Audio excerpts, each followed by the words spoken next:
Here is the scenario. You can't get into Facebook because of the two-factor authentication and you just go around in circles. It's a nightmare. I have actually got 2 authenticators on my iPhone, but they don't work with Facebook. So I managed to find a solution to this problem by accessing Facebook via the app on my iPhone, and then I could turn it off, and I'll show you how I did that. So in the Facebook app on your smartphone, we need to get to settings. So first tap on menu on the bottom right hand side of your screen, and then scroll up and tap on settings and privacy. And then we need to tap on settings.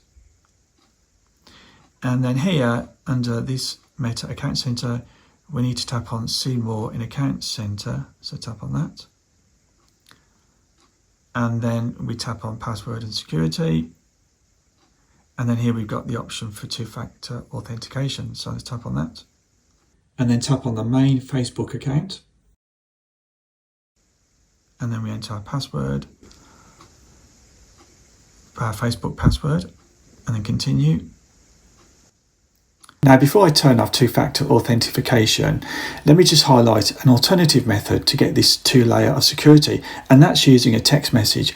And this might be useful for yourself if you're having problems with the authentication app, which I definitely recommend. And I'm going to use the text message SMS method for two-factor authentication in the future. So now let's continue with turning off two-factor authentication. So let's tap on the Authenticator app, and now deselect it, and then tap on turn off at the bottom of the screen. And then finally we need to enter our Facebook login password. And after doing this, I found that this page did seem to hang a bit. So after waiting a couple of minutes for it to respond, I decided to go and test logging into Facebook from my laptop again. And indeed this process had worked. And I can now log into Facebook directly without using any two-factor authentication. So I hope this video has helped you out. If it did, please thumbs up, share, subscribe, and thanks for watching.